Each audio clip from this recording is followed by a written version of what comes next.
Hello everyone, your voice here and welcome to the channel Sansevieria 101. So for this episode, we're going to feature a different species from what we have been featuring, which are Trifasciatas. Right now, we will take a break in featuring Trifasciatas and we will try to feature other species as well on the channel. So right now, what I'm showing you is the parva species. This specific parva species that I'm featuring right now is already a cultivar because it has already yellow variegations on it, and they are situated on the sides of the leaf.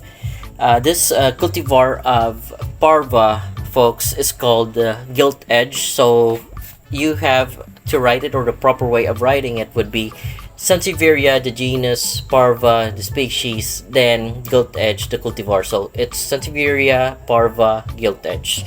So if you notice that on the previous episode of Trifasciata, there is also a Trifasciata that is Gilt Edge, and it is the short leaf variety, which is the honey eye Gilt Edge. So that species of Sansevieria belonging to Trifasciata is also Gilt Edge, but it's of the different species, namely Trifasciata. So right now what I'm showing you is a different species but having the same characteristics, namely very thin marginations at the edge. So for very thin variegated marginations at the edge, we usually call them Gilt Edge. So thus this Sansevieria parva that I am featuring right now is Sansevieria parva Gilt Edge. So before we move on and giving you a brief history of Sansevieria parva species, I'm sorry because I'm a bit used now in presenting Trifasciata, so I keep on mentioning it, although we are already discussing the parva species. By the way, for everyone's information, here especially in the Philippines, people would call their plant parva, which isn't, because usually this is the plant that is found in almost some corner of the neighborhood in the Philippines. This is very common, and this is not parva, for your information. This is another species, which is Roxburghiana. It has been already featured on the channel. If you want to see the episode wherein we were discussing Sansevieria Roxburghiana, you can just type Roxburghiana on the channel's search tab itself. Do not type it on the search tab of YouTube, because you will not find that specific topic of Roxburghiana that we have already uploaded. So again, folks, if you have this plant with you, it isn't the species parva. It is Roxburghiana, a different species that you are confusing yourselves with. So going back, just a quick focus. This is the pattern, and that is the leaf tip of Roxburghiana, almost just an inch. We will discuss later the importance of leaf tips when we are discussing the species parva. So going back to the topic that we have right now, the species Sansevieria parva has been there are several information published about the species, but I will give you a brief description of the one that published it, namely NEBR.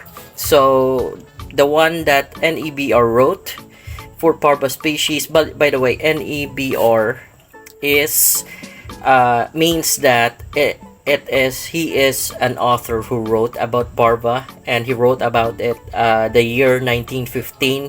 It was Newton Edward Brown, and he wrote, I'm going to just give you a brief summary of what I read about it. According to Newton Edward Brown, parva is usually found in the western in Western and Eastern Africa. So in the Western part of Africa, it's found in places like Rwanda, but in the Eastern part, it is found mostly in Kenya and Uganda. So that's what he mentioned as to where Sansevieria parva are found in the wild. So he also mentioned that the width of the leaves are 1.5 centimeters.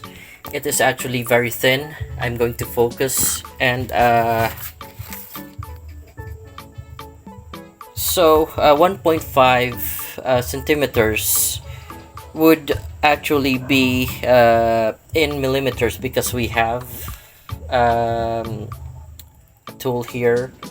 It's actually about 15 millimeters, so exactly as what Brown or Newton Edward Brown, NEBR, mentioned. It's exactly 1.5 centimeters. In millimeters, it is 15 millimeters, and in inches, it's probably lesser than an inch. So there you go. I just measured one of the leaves, but most probably that is a very exact, because like I mentioned, I stated the width of the leaf first before I measured it.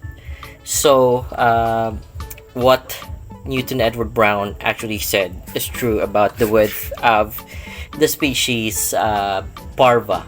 So going back, if people would insist that this is parva, if we measure it, it's actually more than 15 millimeters or 1.5 centimeters. It's actually 2.64 centimeters, which does not match what NEBR or Newton Edward Brown mentioned in his writing. So this is in fact the real parva, and not the one that I have measured over the other side. He also mentioned that the leaf length would be 20 to 45 centimeters, or about 18 inches. We have actually a tool here. Let me just get it for you so that we can take measurements. And I'm going to try and measure the longest leaf. There you go. Right down the top of the pot. So like I mentioned again, I mentioned 18 inches before I measured it. So folks, if you have been watching the channel, I don't usually do this pre-recorded. I usually narrate when I'm recording, so it's not recorded and then narrated. It's the way it is. When I measure something, it's the actual thing that's happening, and then I'm uploading it. So again, we seem to have the exact species in front of us, a true parva, because one of the things that I always say, for you to make sure that you have the exact plant, you have to take measurements of them, because data and numbers would never lie if you are diligent enough to take measurements of your plant. So those are one of the things that you have to do when in doubt what your plant is. Do research on how wide they usually grow, how tall the leaves usually are. Take measurements, check the references. If it hits the target, then it is exactly as the one that or it is exactly the plant that you're looking for or you're validating of. So also an additional information, during the year or last 4 years ago,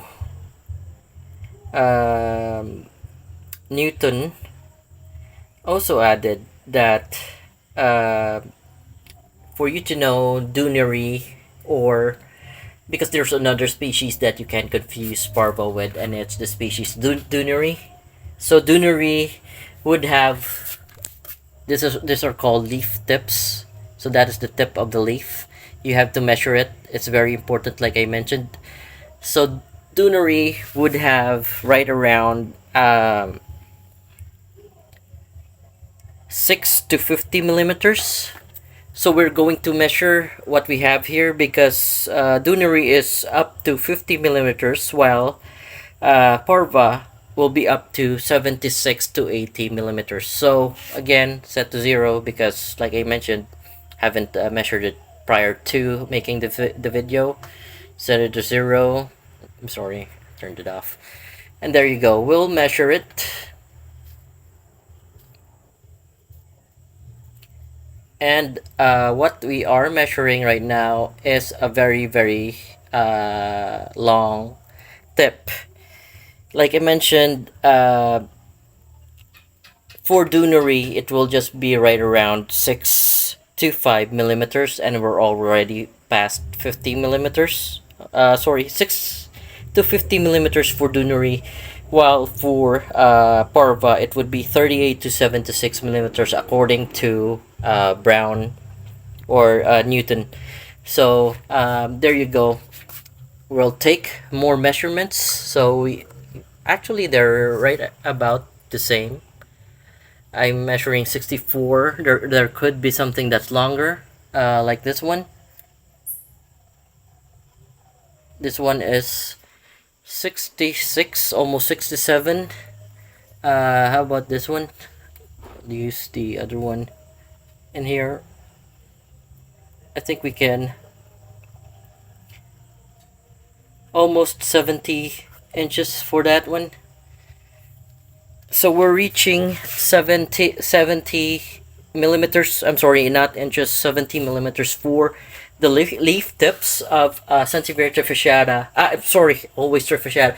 Sansevieria parva species. So Sansevieria parva species are having leaf tips of 38 to 76 millimeters. The one that I measured on mine is I think that was 65 to 70 millimeters, so that is very close to what is recorded on the history or the books for Sansevieria trifasciata. Sorry, again trifasciata, for Sansevieria parva species. So there you go.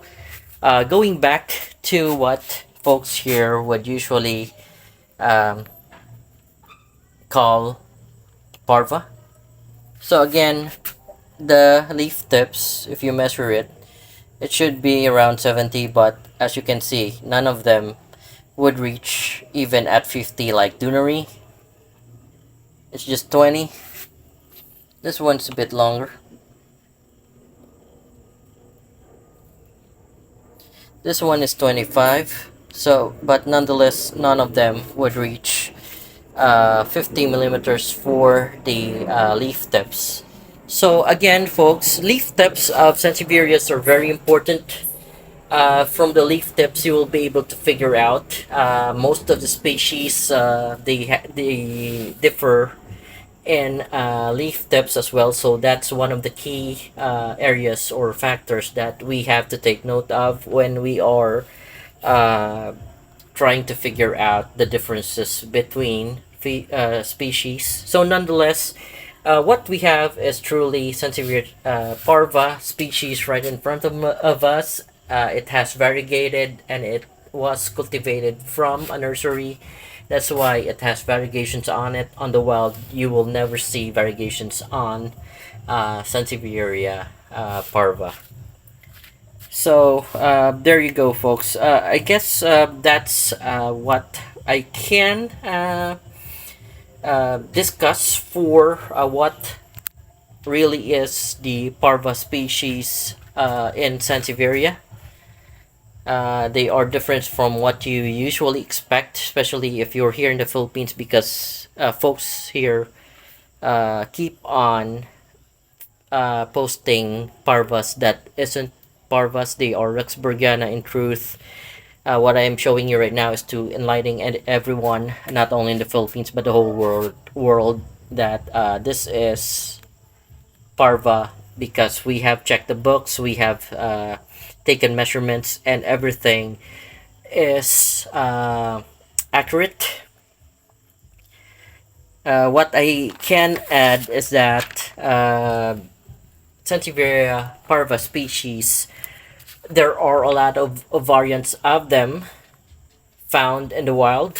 It was, I believe, the collector, Pefnig Horst. I don't know if I have pronounced it correctly, but he has collected a lot of Sansevieria parva, starting from his collection numbers PF0012, reaching to about PF0229. So there are about more than 20 parvas that were collected by Pivnik Horst. I'm not going to delve into that though, because there's a lot of them. I can show you the list that I have because I don't want to mention them. These are the list of parvas, if you can see, but there's too many of them. In fact, this is not complete. The one I'm showing you is not complete because I was tired of listing down how many parvas there were in my notes or in my source. So going back, folks, also what I can show you is how they grow offset. So this is the second pup. I think I can have that removed because I'm just planning to have just one parva on this pot. In fact, this is already my spare parva. My main parva clump is actually right over here.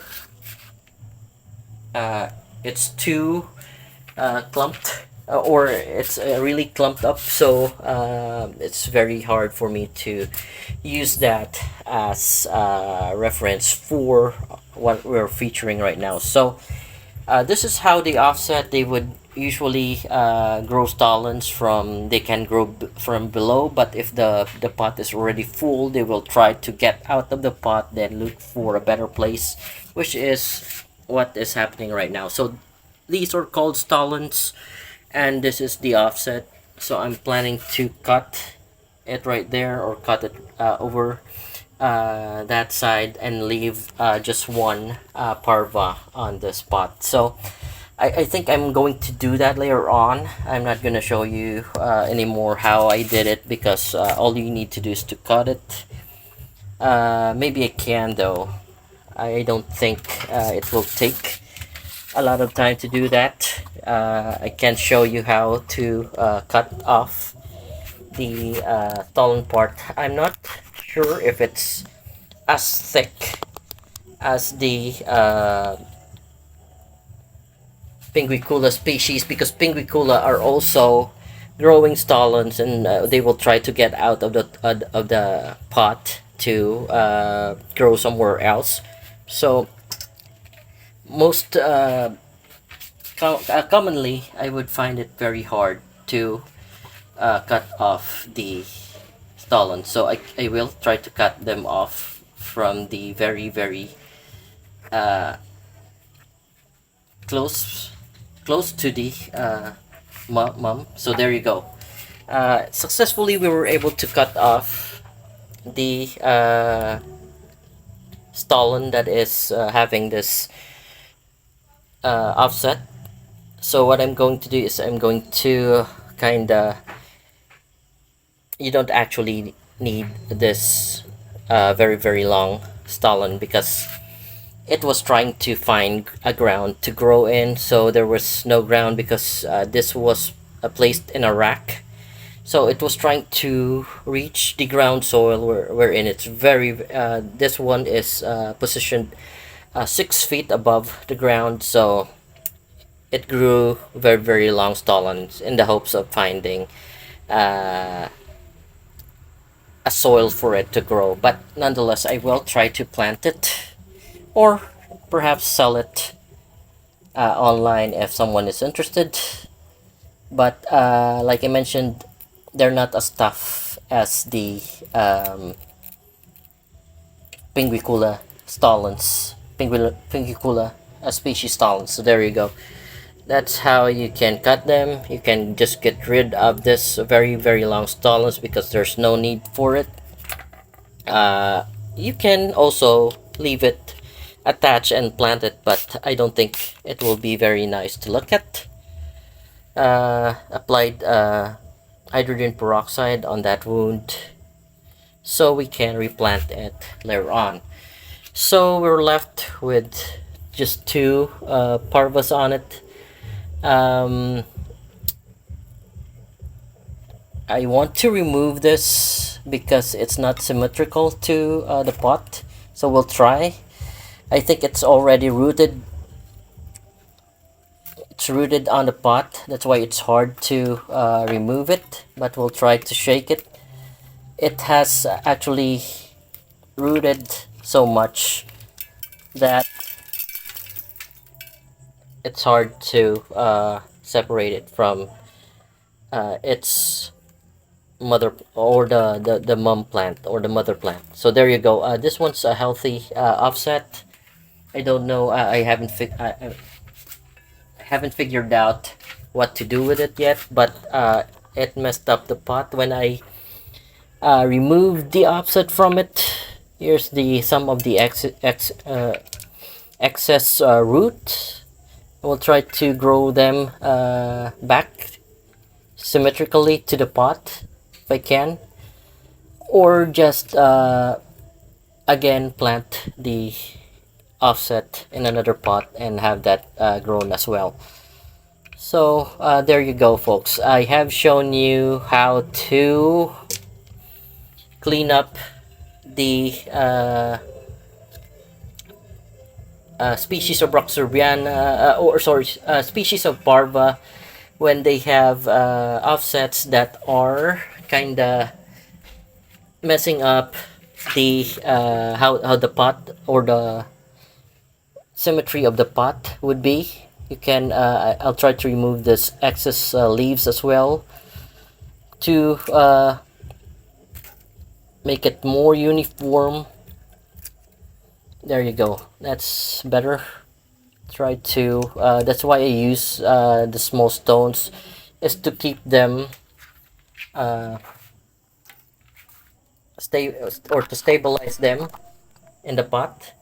So folks, there you go. We're left with just one parva on the spot to allow it to grow and to have more offsets in the future. So folks, I think this is it for this episode. If you have any questions or suggestions, don't forget or hesitate to leave a comment below, and please do subscribe to the channel. I hope you enjoyed watching, and you all guys have all folks have a great day.